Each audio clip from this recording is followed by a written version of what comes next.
बिस्मिल्लाहिर्रहमानिर्रहीम। अस्सलाम वालेकुम स्टूडेंट्स, ये क्या है? एन? नहीं, ये है गैन, क्योंकि इसके सर पर एक नुक्ता है। तो बेटा एन के सर पर नुक्ता नहीं होता, गैन के सर पर एक नुक्ता है, इसलिए इसका साउंड गैन है। तो स्टूडेंट्स एन के बाद क्या आता है? गैन। और गैन भी एज इट इज़ एन की तरह ही लिखा जाता है, सिर्फ और सिर्फ इस पर एक नुक्ते का फ़र्क होता है। ठीक है स्टूडेंट्स, अब आपने अपनी वर्कबुक पेज नंबर 43 पर गैन की प्रैक्टिस करनी है और अच्छे से डॉट्स के ऊपर और विदाउट डॉट्स लिखना है। जी तो प्यारे बच्चों, जैसा कि आपको बताया गया है कि आपने सेकंड और थर्ड लाइन के सेकंड लाइन से ऊपर से स्टार्ट करते हुए आपने थर्ड लाइन और सेकंड लाइन के मिड में आना है। ठीक है, सेमी सर्कल स्मॉल सा।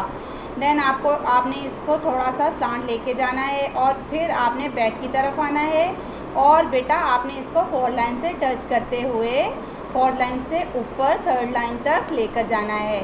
ठीक है बेटा, बिग सेमी सर्कल, और इसके सर पर एक नुक्ता लगाना है। तो क्या बन जाएगा? गैन। तो बेटा अब हम इसके ऊपर पेंसिल फेरते हैं। जी तो प्यारे बच्चों, आपने ऐसे ही गैन के ऊपर पेंसिल फेरनी है और इसकी अच्छे से प्रैक्टिस करनी है। तो ये क्या है? गैन।